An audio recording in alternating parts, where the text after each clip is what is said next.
بسم الله الرحمن الرحيم والسلام عليكم ورحمة الله وبركاته. نبض الرجال ملك استوى شوكتان ما أنتوا حنقال مقالة بوهولي قبل كحين waxaana soo dhex marnay suuqyada waaweyn ee magaalada Buuhoodle.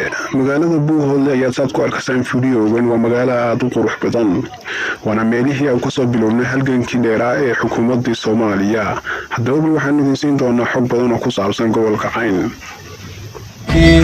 midii goolka dhalisay leegada gunteeday gurigii xorriyaday calanka shangeeska midii golaha keentay. magaalada Buuhoodle ee gobolka Cayn ayaa saaka waxaa ka dhacay xaflado isugu jiray soo dhaweyn iyo kuwo laga soo horjeeday maamulka Somaliland, iyadoo dadweynaha Buuhoodle ay ku baaqayeen inaan la qaadan karin kaarka codbixinta maamulka Somaliland ayagoon marnaba ogolayn inay ka dhacdo doorashooyinka maamulka Somaliland ama maamulka Somaliland howlihiisa ama uu soo faragashanin magaalada Buuhoodle ee gobolka Cayn halkaas uu ka arrimiyo maamulka Khaatumo isteeda Soomaaliya.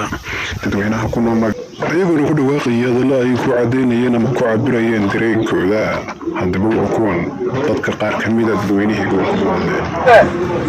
maanta waxaa keentay diiwaangelinta isaaqina soo xigtaan harwalwaalayaal baad walba ahaydeen, biidhiqaatayaal baad ahaydeen, falastiin baad ahaydeen.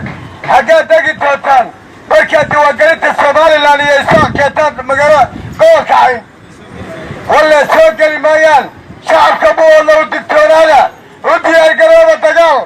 meel kastoo carro Buuhoodle gobolka Cayn ka mid ah weerar baa lagu qaadayaa.